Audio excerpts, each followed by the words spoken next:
Lucas. Hoy nos toca el capítulo 2. ¿Qué capítulo nos toca hoy? El nacimiento del rey.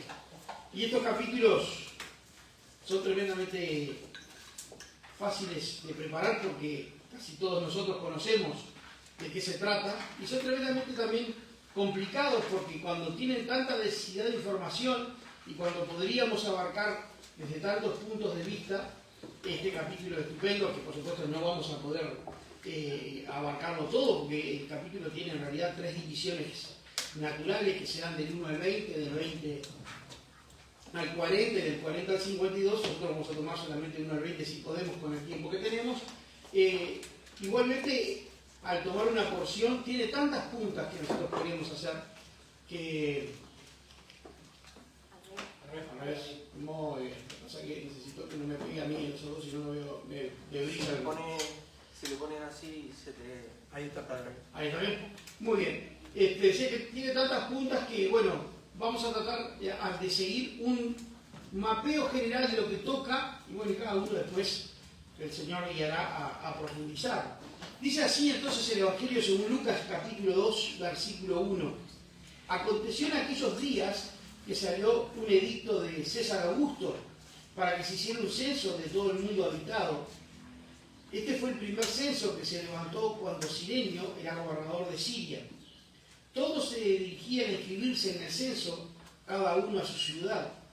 También José subió de Galilea, de la ciudad de Nazaret, a Judea, a la ciudad de David, que se llama Belén, por ser él de la casa y de la familia de David, para inscribirse junto con María, comprometida para casarse con él, la cual estaba encinta.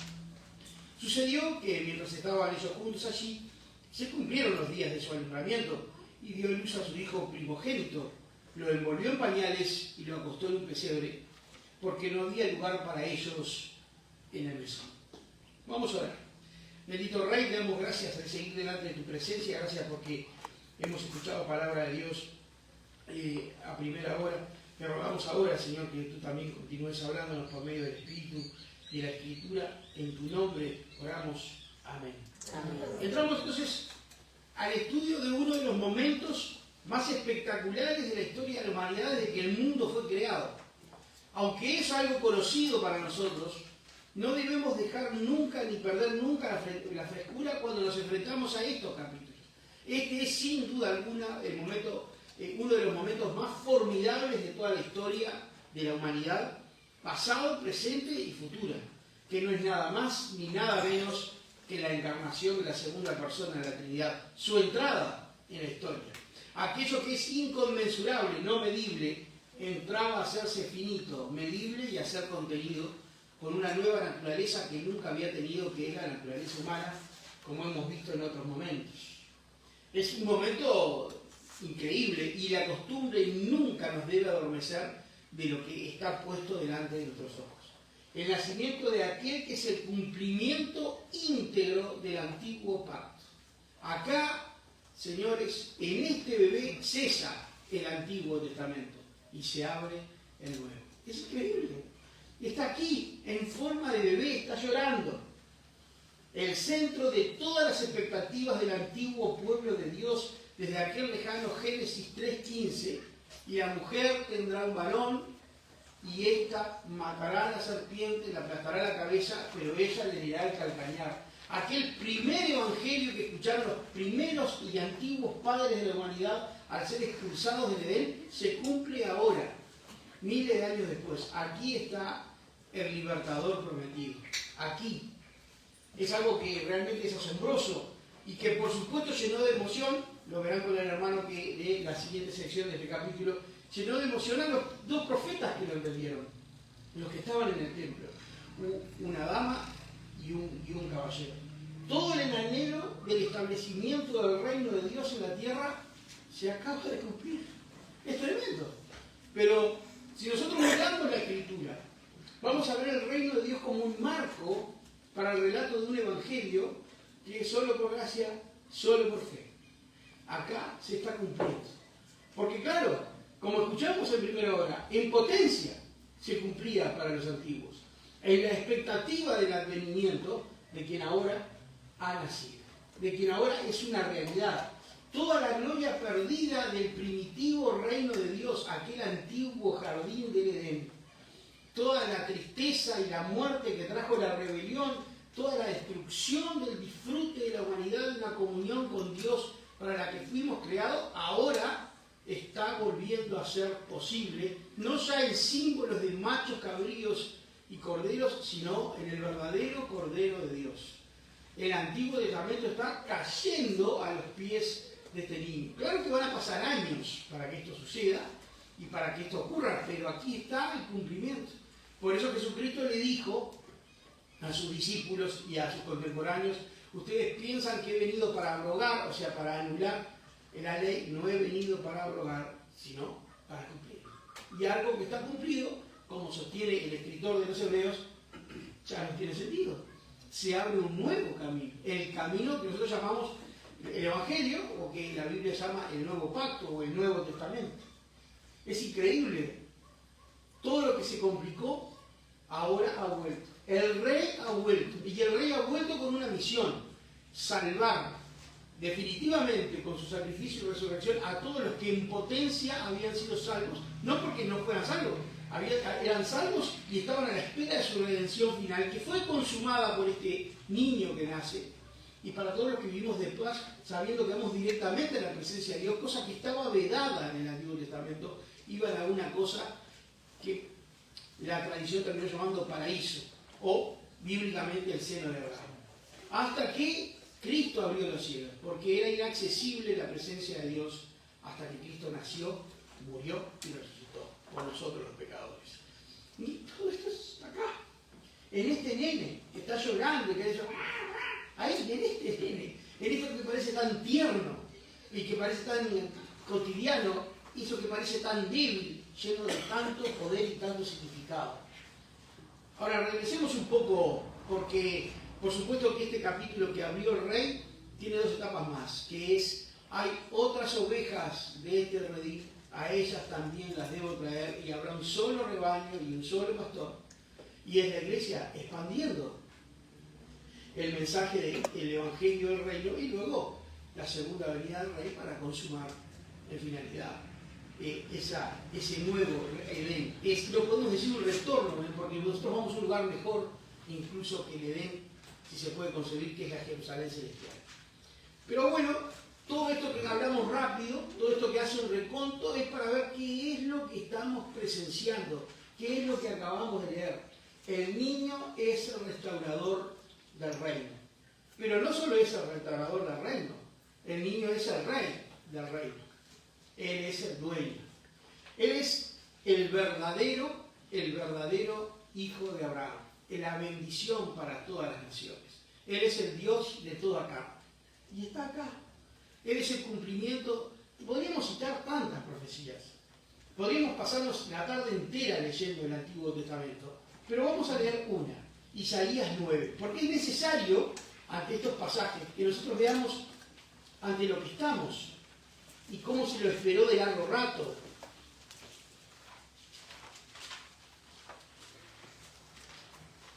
Aquellas cosas que los antiguos miraban, inquirían, averiguaban, como se nos dice en el Nuevo Testamento, está aquí para nosotros. Isaías capítulo 9. En todas las Biblias, los títulos que se les ponen a los párrafos, igual que la numeración y que los capítulos, como siempre digo, no hay ninguna inspiración allí, es simplemente una división humana para entender un libro que, si no todo de corrido, es complejo. Así que todos los subtítulos que ponen es el nacimiento y reinado del príncipe de paz. Pero en realidad podríamos también titularlo, porque no tenemos ningún problema en modificarlo, porque el título no es inspirado. Este es el nacimiento y la consumación del reino de Dios, que nunca se ha detenido, que siempre ha estado construyendo un único pueblo para él. Y dice allí en Isaías 9, pero no habrá más melancolía para la que estaba en angustia. Como en tiempos pasados, él trató con desprecio a la tierra de Zabulón y a la tierra de Neftalí, pero después la hará gloriosa por el camino del mar, al otro lado del Jordán, Galilea de los gentiles. El pueblo que andaba en tinieblas ha visto gran luz, y a los que habitaban en tierra de sombra de muerte, Luz ha resplandecido sobre ellos. Multiplicaste la nación, aumentaste su alegría, se alegran en tu presencia como con la alegría de la cosecha, como se regocijan los hombres cuando reparten el botín, porque tú quebrarás el yugo de su carga, el báculo de sus hombros, y la vara de su opresor como en la batalla de Madián, porque toda bota que calza el guerrero en el fragor de la batalla y el manto revolcado en sangre serán para quemar, combustible para el fuego. Porque un niño nos es nacido, un hijo nos ha sido dado, y la soberanía reposará sobre sus hombros, y se llamará su nombre admirable, consejero, Dios poderoso, Padre eterno, príncipe de paz. El aumento de su soberanía y de la paz no tendrán fin sobre el trono de David y sobre su reino, para afianzarlo y sostenerlo con derecho y justicia desde entonces y para siempre. El celo del Señor de los ejércitos hará esto. Esta es una, quizás la más conocida, de las profecías que Cristo cumple. Este es el Rey prometido. Esta es la paz final para la humanidad. Paz con Dios y paz entre los hombres. Esa es la paz que van a anunciar los ángeles cuando veamos más adelante en este capítulo el anuncio. Y es la paz que se proclama cuando Jesucristo entra en Jerusalén. Y es la paz que se proclamará cuando Él regrese en su segunda venida a poner las cosas en su lugar y a ocupar el trono que siempre le ha pertenecido. Trono que por otra parte ya ocupa en los cielos. Trono que le pertenece, que es de Él. Entonces no es un nacimiento más, no es una cosa tierna y preciosa del bebecito de Navidad. Es el nacimiento más importante. Es la esperanza de gloria de los hombres. Es la esperanza de paz, de restauración. Es el descanso de la oscuridad y del alejamiento de Dios que por tantos milenios hemos tenido. El descanso de luchar contra nuestros pecados. El descanso de dolores. El fin de los trabajos.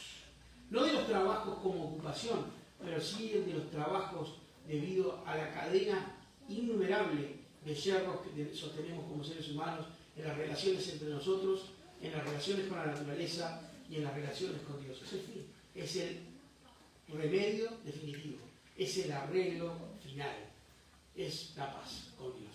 Es la vuelta, repito, no la vuelta, es el regreso a Dios en un mejor Edén, la Jerusalén celestial. Y todo eso está acá, ocurriendo, a la vista de unos animales, en un establo, en una gruta, donde haya sido. Porque la tradición lo ubica en varios lugares, pero donde haya sido, aquí está naciendo el niño. Pensar que todo el Antiguo Testamento esperaba con ansia y apuntaba con ansia a este momento. Y que nosotros estamos recorriendo sentados tranquilamente hoy en nuestra iglesia este momento y recordando lo que significó para ellos y lo que significa para nosotros, y aún hasta que Él venga, lo que significará para las generaciones de cristianos que vengan en todas partes del mundo. Sí, aunque no había lugar para ellos en el mesón, aunque parezca mentira, no es posible contener en el universo entero este niño que ha nacido. Repasemos los versículos 1 al 3. Dice: aconteció que en aquellos días que salió un edicto de César Augusto, este es Octavio, el que se quedó con el trono de Julio César, una vez que se terminó la peleita entre los dos herederos, y Octavio salió ganador. César Augusto, o sea, César Dios, divino, para que se hiciera un censo en todo el mundo habitado, o sea, todo el mundo del Imperio Romano. No significa todo el mundo, sino el Imperio Romano en concreto. Este fue el primer censo que se levantó cuando Cirenio era gobernador de Siria. Sí, porque Cirenio fue 2 veces gobernador de Siria, y en el 6 después de Cristo también se levantó un censo. El asunto es que saben los judíos que consideraban el censo como algo insoportable de la opresión romana, ya lo explicaré por qué, tenía sus razones. La segunda vez hubo grandes revueltas, y Cristo no pudo haber nacido tan tardíamente como el 6, así que muy probablemente nació entre el 4 y el 5. Porque los monjes que en la Edad Media fecharon nuestra era se equivocaron por 4 o 5 años. Eso es algo que está bastante bien establecido. Así que, menos mal, porque esto sería el 2028 y yo tendría 59 años. y probablemente estuviera de bastón acá. No, pero digo, o sea, pero esa es la realidad. Por eso dice el primer censo, cuando estuvo Cirenio, porque Lucas es muy meticuloso y no quiere que nadie se confunda. Todos se dirigían a inscribirse en el censo, cada uno a su ciudad. Antes de esto los judíos vivían, que vivían en esta zona llamada Palestina, pero el término Palestina, en términos de Imperio Romano, no significa lo que significa modernamente el Estado de Palestina, así que no tenemos que tener confusiones al respecto. Se llamaba Palestina porque así le habían puesto los romanos, y los judíos vivían en esa provincia general de Palestina que, digo, solo tiene conexión con la moderna Palestina de nombre. Son dos estados diferentes y dos organizaciones diferentes. Los judíos estaban excluidos en Palestina, solo los judíos, porque en Palestina vivía mucha gente. Solo los judíos estaban excluidos porque ellos no hacían servicio militar. Y los censos, el primer cometido que tenían era repostar a los jóvenes en edad militar y reclutarlos en leva obligatoria para el Imperio Romano, lo que hacía sucesivamente. Después los judíos van a perder este privilegio y ahí van a venir los problemas con ellos. Pero además, creo que no va a ser nada nuevo para nosotros, el Imperio Romano hacía esto con fines impositivos, porque al analizar cada familia, la constitución de cada familia y los medios de vida, personalizaba los impuestos. O sea que eran bastante sofisticados los muchachos en la administración. No en vano, fueron los imperios más impresionantes de la historia. Ellos personalizaban esto. Así que era imperativo, había que ir. Y yendo, los judíos llegaron a considerar que era insoportable esto de los romanos, porque además tenían a los publicanos. Recuerdan que Cristo interactuaba con ellos y los judíos los odiaban. Eran judíos que eran empleados públicos. Servían al Imperio Romano en la cobranza de impuestos. Tenían cierta libertad para cobrar, y se ve que alguno era medio bandidín, y donde decía 10 ponían 20, y como lo que decía el cobrador no eran muy simpatizantes. Pero además los judíos habían llegado a creer, y con cierta razón, que eran colaboradores con el gobierno opresor, con el gobierno imperial, y los consideraban traidores. Pero eso salía de otro costal. Este es el marco en el que Cristo nace. Hay malestar. A los judíos les está empezando a resultar insoportable la presión romana. Pero hay un grupo de judíos acomodados, los saduceos, que trabajan en colaboración. Son un sacerdocio que ha perdido la fe en los milagros y en la Torá. Pero son un sacerdocio que vive muy bien y que no se lleva mal con el imperio. Con ellos Cristo hablará mucho. Y después tenemos otra sección con la que Cristo también hablará, que eran la especie de fanáticos religiosos, que eran fanáticos y ultranacionalistas, como eran los fariseos. Y aún después tenemos un movimiento nacionalista político que incluso uno de los cananitas, pero no me sale el nombre, pero ustedes saben, Judas, uno de los discípulos, llegó a ser parte de esta secta también, que no era una secta, era un partido político revolucionario. Los celotes, ahí está, perfecto. Los celotes, no me salía el nombre. Este es el medio ambiente, todo eso que Jesucristo actuó 33 años después se está formando acá, con estos malestares, con estas decisiones políticas. Dice el versículo 4 y 5. También José subió de Galilea a la ciudad de Nazaret, a Judea, a la ciudad de David, que se llama Belén, por ser él de la casa y de la familia de David, para inscribirse junto con María, comprometida para casarse con él, la cual estaba encinta.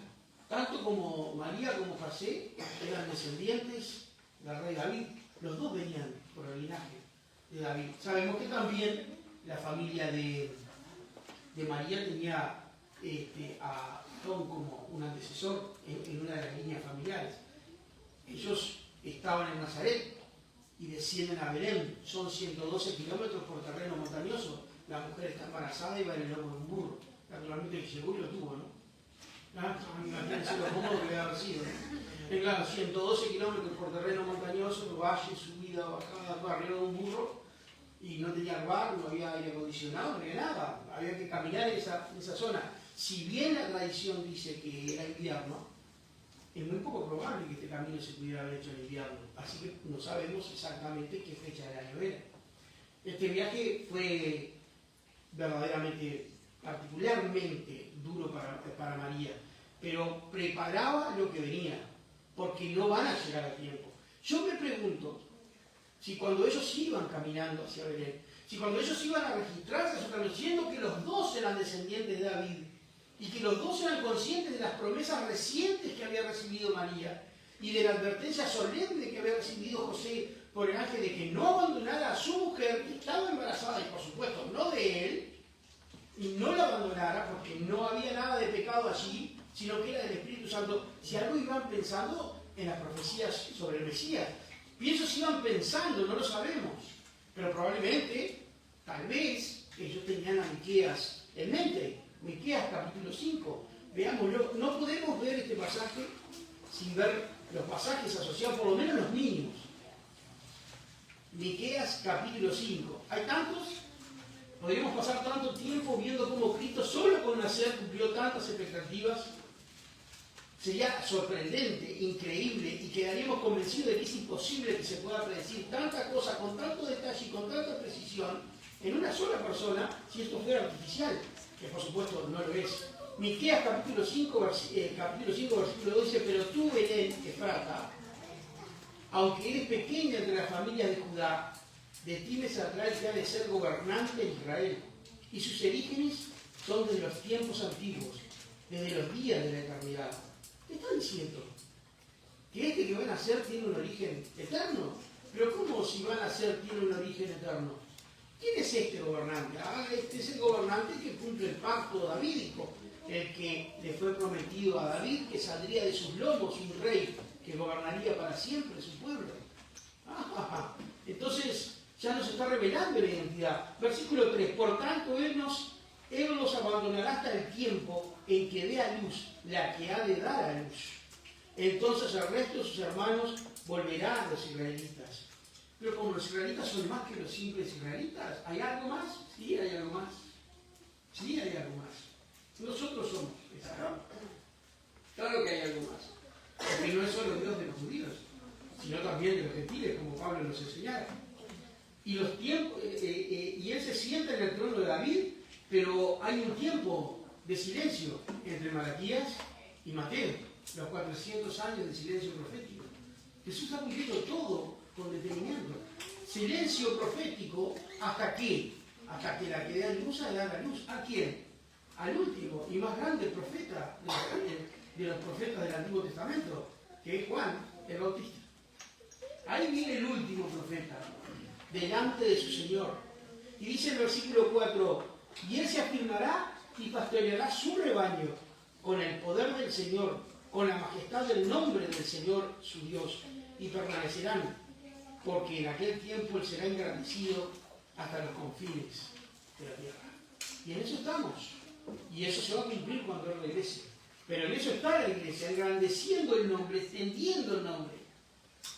Nos dice esta porción que ella era desposada. Pone cuidado en decir, en mi versión de la Nueva Biblia de las Américas, dice prometida. José no la ha tocado, insiste Lucas. Esta mujer no está embarazada de José. Seguían comprometidos, no han consumado su unión. Después María va a ser la esposa de José, va a consumarla, va a consumar la unión y va a tener otros hijos. Pero este hijo no es igual. Este no es un simple hermano de los hijos de María y José, descendientes del rey David. Este es algo más. Es también descendiente del rey David, es hijo de María, pero ha sido engendrado por el poder del Espíritu Santo. Sencillez, precisión, pero si miramos con detenimiento, gran profundidad en el relato de Lucas. Versículos 6 y 7. Sucedió que mientras estaban ellos allí, se cumplieron los días de su alumbramiento y dio a luz a su hijo primogénito. O sea, el primero de los hijos, no el único.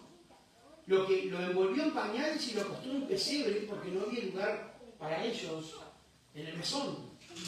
El milagro más grande de la historia ocurre en un lugar apartado, pequeño y aparentemente insignificante. Los milagros más grandes de la historia moderna ocurren cada vez que un corazón se vuelve a Jesucristo y de la muerte más abyecta y de las tinieblas pasa a la luz.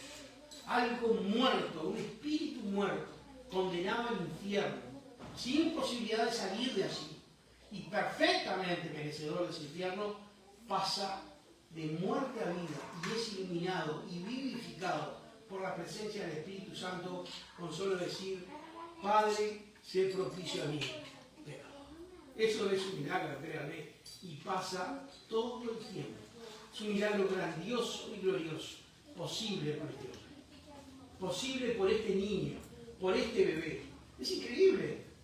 El niño se encuentra en pedazos de tela, no vayan a pensar que si iban a la farmacia y compraban un par de Harris, porque no había, ¿no? Eran pedazos de lienzo que lo envolvían todo, lo ataban, como que lo amortajaban para protegerlo, porque era la costumbre. Aún en el Medio Oriente hay algunas civilizaciones no tan modernas que siguen practicando este tipo de especie de momificación del bebecito para que el cuerpo se le afirme. Él estaba allí. El niño fue puesto en un pesebre, que era el comedero de los animales, y que podría indicar que nació en un establo. Pero en realidad, lo del establo es una inferencia, porque la escritura no lo dice. Hay una fuerte tradición en el Medio Oriente de que él había nacido en una gruta que servía de establo. Una vez estuve en Tacuarembó y pude ver una gruta de este tipo, recordaba eso yo cuando yo estudiaba en el seminario, donde se metían las ovejas del señor del campo. Visitamos ese señor porque él tenía su rancho en un cerro, y en la mitad del cerro estaba su rancho, y atrás del cerro estaba el cementerio familiar, y al lado una pequeña iglesia evangélica que él había construido para que lo visitaran los pastores. Y allí íbamos nosotros a tener, era particular, era parlamentario, era un montón de... un cementerio, no es muy usual, pero bueno, estaba bueno. Y por allí, la primera vez que tomé agua de cachimba de mi vida, tremendamente fría, estaba una gruta donde se metían las ovejas, y era su establo, no necesitaba otro. La iglesia de la Natividad fue construida allí. Dicen que donde nació Jesús, después de que Tito arrasó Jerusalén, se construyó en lo que fue la Nueva Jerusalén, que tenía otro nombre pagano, un templo a un dios pagano. Pero cuando Constantino se convirtió al cristianismo, el dios se convirtió porque no se convirtió porque vio una bandera, una cruz en el cielo, y nunca habló de Cristo, por lo tanto eso no es una conversión. Pero bueno, cuando Constantino se hizo religiosamente cristiano, mandó destruir ese templo pagano, y ahí construyeron lo que se conoce como la iglesia de la Natividad, que es una gruta. Pero los pesebres también se dejaban al aire libre si la temperatura no era muy dura. Así que pudo haber nacido también al aire libre. O pudo haber nacido en la casa del cuidador de ese campo, pobre, que vivían con los animales. Los pobres peones de campo en aquella época vivían con los animales dentro de una misma locación. No sabemos exactamente dónde, no importa exactamente, por eso la escritura no es precisa, porque la escritura solo es precisa en las cosas que importan. Ahora todo, hasta ahora muy quieto, muy anónimo, muy oculto, pero eso va a cambiar. El versículo 8 dice: en la misma región había pastores que estaban en el campo cuidando sus rebaños durante las vigilias de la noche. Y un ángel del Señor se les presentó, y la gloria del Señor los rodeó de resplandor, y tuvieron gran temor. Pero el ángel les dijo: no teman, porque les traigo buenas nuevas de gran gozo, que serán para todo el pueblo, porque les ha nacido hoy en la ciudad de David un Salvador, que es Cristo el Señor. Estos pastores probablemente eran los que cuidaban los rebaños asignados para el sacrificio en el templo, que los sacerdotes tenían para poder venderles a los peregrinos. Por lo tanto, es interesante ver que los pastores eran gente asalariada, y que en la época en que Jesús nació habían llegado a ser una clase totalmente despreciable. Qué interesante, ¿no? David fue pastor de ovejas, y supongo que mientras él fue rey, eso tenía cierto prestigio. Pero en la época de la dominación romana, ser pastor era algo desagradable. Primero porque era un trabajo transhumante, y segundo porque las obligaciones de los pastores los transformaban muy frecuentemente en impuros desde un punto de vista ceremonial. ¿Por qué? Porque estaban cerca del excremento, porque estaban cerca de los animales que tenían supuraciones, porque estaban cerca de los paridos, porque estaban cerca de los animales, de los bichos muertos. Entonces eso los transformaba en una casta, en una especie de trabajador de segunda. A esos trabajadores de segunda, a esos desplazados, es que Cristo se manifiesta primero a través de sus ángeles. Es a los primeros, a los inadecuados, a los que no son ceremonialmente puros, a los que no son los primeros de la fila, los que Cristo emerge primero. Son esos tipos que están ahí en plena noche cuidando un montón de bichos para que unos ricachos se enriquezcan con el negocio y sin embargo ellos ven la gloria de Dios. Eso nos tiene que significar algo. Eso tiene que significar algo porque no está ahí para que nosotros simplemente lo veamos. Está ahí para ver que Dios es el Dios de los que se pueden considerar inadecuados. Aquellos que no llegan por sus propios méritos. Aquellos que no tienen las calificaciones para ser grandemente morales o grandemente calificados para hacer grandes obras, para aquellos necesitados, sin condición social, sin que importe la condición social, el sexo, la nacionalidad o el estado intelectual. Es para todo aquel que recibe estas buenas nuevas. Estaban los hombres y vieron esta instrucción que debe haber sido espectacular. La gloria de Dios es esa luz brillante, potente, que acompaña la presencia de Dios. Emergió y dio un mensaje de que ellos no debían temer, porque la ocasión es de gozo, es de nacimiento de alguien que lleva en sí tres importantísimos títulos que se leen rápido, pero que acumulan sobre sí, sobre los otros de quien se dicen, cosas muy importantes. Él es el Salvador, Él es el Mesías, el ungido, el Cristo, como lo quieran decir. Él es el Señor. Salvador, tal y como profetizó Zacarías, capítulo anterior, ¿se acuerdan? Del padre Juan el Bautista, que él era el Salvador de su pueblo, el rescate de su pueblo. El Salvador, la esperanza para el restablecimiento del reino de Dios. No solo de Israel, sino para el restablecimiento del reino de Dios para todas las naciones. Un Dios de toda carne, de toda lengua y nación. No solo el Edén, como ya dijimos. Y eso es tremendo, porque debe haber sonado en el corazón de algunos, tal vez no. Aquellas profecías antiguas de Isaías, que mencionaban a este Dios, que mencionaban a este ungido, que mencionaban la aparición de Él. Vamos a ver con Isaías 43.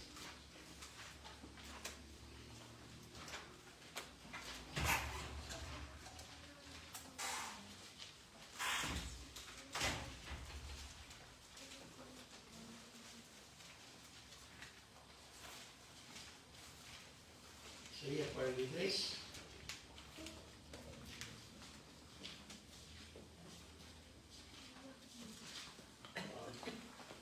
Rápido, ¿no?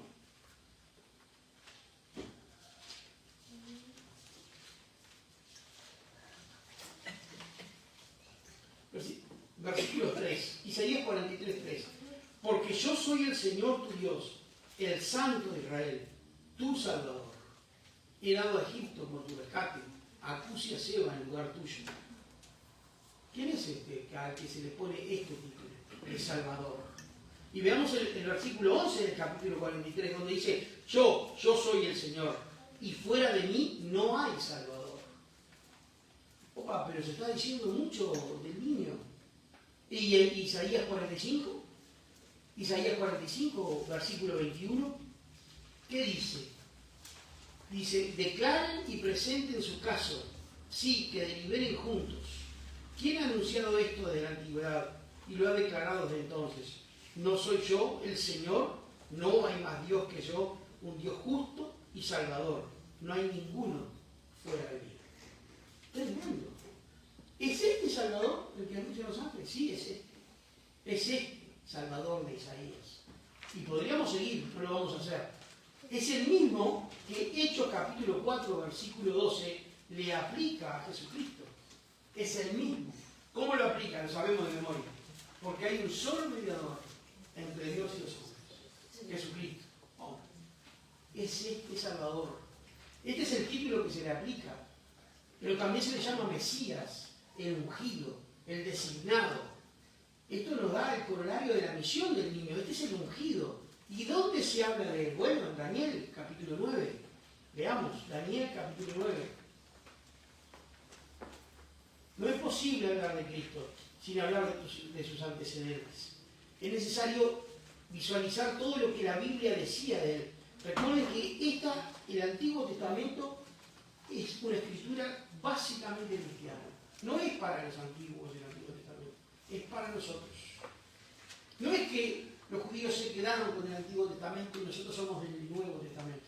Es que los judíos nunca entendieron el Antiguo Testamento, porque el Antiguo Testamento habla de esto, de Cristo. Y nosotros somos el pueblo para que se escribió todo el libro, todo el libro. Todo creyente de toda la historia, si viviera en esta época, usaría toda la Biblia. Porque las escrituras proféticas nos hablan de Él y nos permiten verlo a Él desde una perspectiva profética y nos ayudan a conocerlo más. Y también nos hablan de su carácter. No solo las epístolas de los apóstoles son útiles para ver a Cristo. El Antiguo Testamento es muy útil para ver a Cristo porque está repleto de Cristo. Daniel 9, 25 al 27. Dice, has de saber y entender que de la salida de la orden para restaurar y reconstruir a Jerusalén, estamos hablando del regreso de la cautividad babilónica. Hasta el Mesías príncipe habrá 7 semanas y 72 semanas. Volverá a ser edificada con plaza y foso, pero en tiempos de angustia. Después de las 72 semanas el Mesías será muerto y no tendrá nada, y el pueblo del príncipe que ha de venir destruirá la ciudad y el santuario. Su fin vendrá con inundación. Aún hasta el fin habrá guerra de las desolaciones que están determinadas. Y harán un pacto firme con muchos por una semana, pero a la mitad de la semana pondrá fin al sacrificio y la ofrenda de cereal y demás.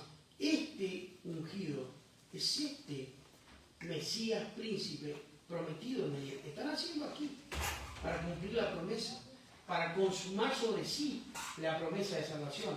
Y es además de Mesías y de Salvador el Señor.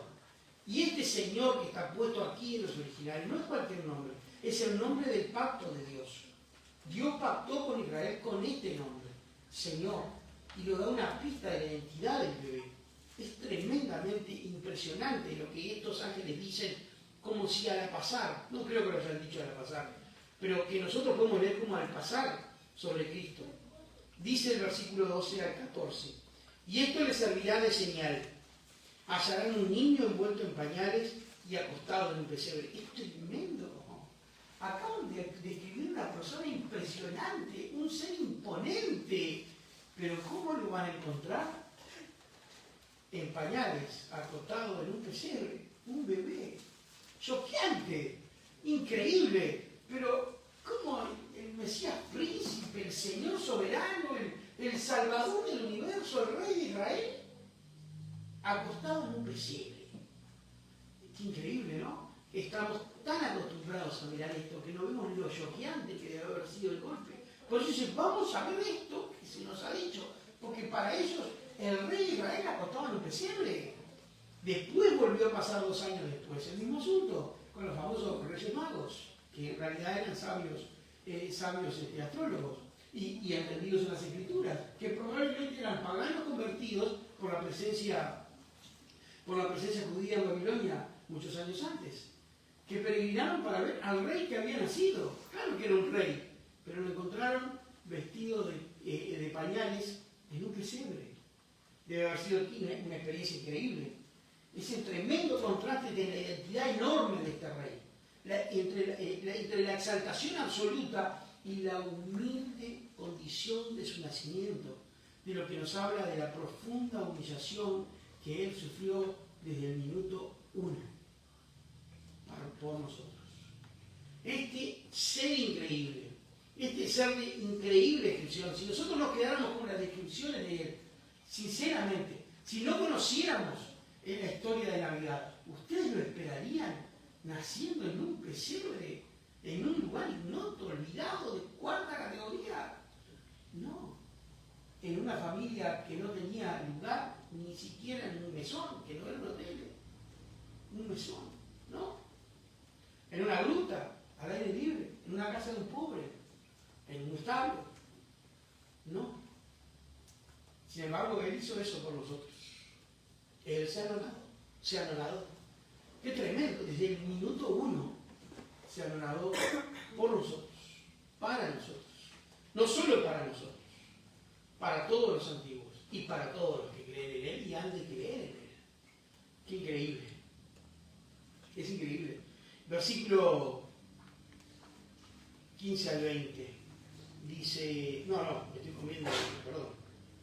Versículo 12. Esto les serviría de señal. Hallaron un niño envuelto en pañales y acostado en un pesebre. De repente apareció con el ángel una multitud de ejércitos celestiales. En el griego dice algo que podría traducirse como miríadas, que son miles de miles de miles de ángeles. Y multitud en realidad es ejército en el griego. Es un ejército, es algo bien formado, es algo ceremonial, es un desfile descomunal de seres angelicales que están proclamando la gloria del recién nacido. La imagen es potente, pero pensemos en una persona humilde, rural de aquella época que ve aquel despliegue impresionante y que cuando va a ver al rey está en la semipenumbra o en la penumbra casi total, acostado en un pesebre. Es increíble, pero así es Dios. Y dice, de repente apareció un ángel con una multitud de los ejércitos celestiales alabando a Dios y diciendo, gloria a Dios en las alturas y en la tierra paz entre los hombres en quienes Él se complace. Sí, paz para todo aquel que cree en Él, pero juicio, castigo y retribución para todo el impío y penitente. Sí, paz para todos los que en Él se complace, porque Él se complace en todo aquel que está en Cristo, porque Él dijo, este es mi Hijo amado, en quien yo tengo complacencia. Y si nosotros estamos en Cristo, Dios se complace en nosotros. Pero si estamos fuera de Cristo, ninguna esperanza hay para nosotros, sin importar cuán buena gente pudiéramos llegar a ser, que ninguno de nosotros lo es demasiado si no está en Cristo. Es tremendo. Y este mensaje es dado desde el momento uno. El ángel lo dice. En la versión 60 dice paz y buena voluntad a todos los hombres. Es una traducción posible, pero no es a todos, es a todo aquel que cree. A quienes Él se complace. Cuando los ángeles se fueron al cielo, los pastores se decían nosotros, vayamos pues hasta Belén y veamos esto que ha sucedido, que el Señor nos ha dado a saber. Yo ya lo veo imaginándose, ¿cuál será la mansión? ¿Cuál será el castillete al que vamos a ir? Fueron a toda prisa y hallaron a María y a José y al niño acostado en el pesebre. Y cuando lo vieron, dieron a saber lo que se les había dicho acerca de este niño. Y todos los que lo oyeron se maravillaron de las cosas que le fueron dichas por los pastores. ¿Cuánta confianza depositaron esta gente en testimonio de pastores? Nos falta confianza en el testimonio de la Escritura a nosotros a veces. Nos falta mirar con más detenimiento, lo digo por mí mismo, el testimonio de la Escritura que es tan preciso y tan precioso para nosotros, que nos hablan de las glorias de Cristo, de cuánto Él es para nosotros y de cuánto significa para los que no lo tienen, de la necesidad imperiosa que tienen de tenerlo. Hoy orábamos por Uruguay y también lo volví a hacer antes del culto. Este es un país que es un país triste, pero es un país negador. Tenemos que orar que Uruguay abra los ojos y el corazón al Evangelio, porque esa es la solución a la tristeza, al alto número de suicidios. Suicidio entre nuestros jóvenes, entre nuestros adolescentes, destrucción de familias, niños que crecen en cualquier parte, cada vez más drogadicción. Eso no puede ser parado si no es por Cristo. No hay gobierno, no hay sistema, no hay socialismo, no hay nada que pueda detener la corrupción interna del hombre. Solo Cristo puede detenerlo. Y el Uruguay lo necesita. No solo los que nosotros consideramos que son menos aventajados económicamente, porque en las casas de los ricos también se sufre, en la clase media también se sufre, en la intelectualidad también se sufre, y los hijos de todas esas familias también se quitan la vida. Y nosotros tenemos un mensaje de esperanza que no puede quedar acá, que tiene que salir, que necesitamos que salga, porque Uruguay necesita a Jesucristo, necesita ver a este Rey de pañales, porque esa es la esperanza para nuestro país. Porque somos llamados a amar el lugar donde hemos nacido. No meramente porque sea el lugar donde nacimos, sino porque son nuestra gente, desde un punto de vista genético, familiar. Hablan nuestra lengua, tienen nuestras tradiciones. Gritan los goles por el mismo cuadro, si se quiere. Son nuestra gente y se pierden y se mueren. No podemos callar. Nosotros somos la voz de Cristo en el lugar que estamos. No solo nosotros, todos los cristianos. Así que hay que hacer ese trabajo. Pero bueno, estos creyeron, fueron a toda prisa, dice. Y todos los que oyeron se maravillaron de las cosas que fueron dichas por los pastores. Pero María atesoraba estas cosas, reflexionando sobre ellas en su corazón. No sé si José era menos irreflexivo o era más inteligente. No sé qué pensar. Pero sé que José no atesoraba nada. Pero María dice que sí. María pensaba, meditaba, no sé si de repente era más smart y la agarraba enseguida. O el hombre era más práctico y dijo, no entiendo nada. Y la quedaba por ahí. Y los pastores se volvieron glorificando y alabando a Dios por todo lo que habían visto y oído, tal como se les había dicho. Los pastores no erran a identificar la fuente de la revelación. Ellos dicen que el Señor les ha revelado. Y a nosotros también el Señor nos ha revelado que este niño no es cualquiera. Este niño del que estamos hablando hoy ya no es un niño. Este niño es un hombre que hace 2 milenios está sentado a la diestra de la majestad de las alturas. Está presidiendo los esfuerzos de la Iglesia para expandir el Evangelio. Está acompañando nuestras vidas. Está sosteniendo nuestra existencia. Y está dándonos un significado eterno y un enorme peso de gloria. Así que hagamos honor a su llamado, a su nacimiento y vivamos para su gloria. Amén. Amén. El Señor bendiga su palabra. Amén.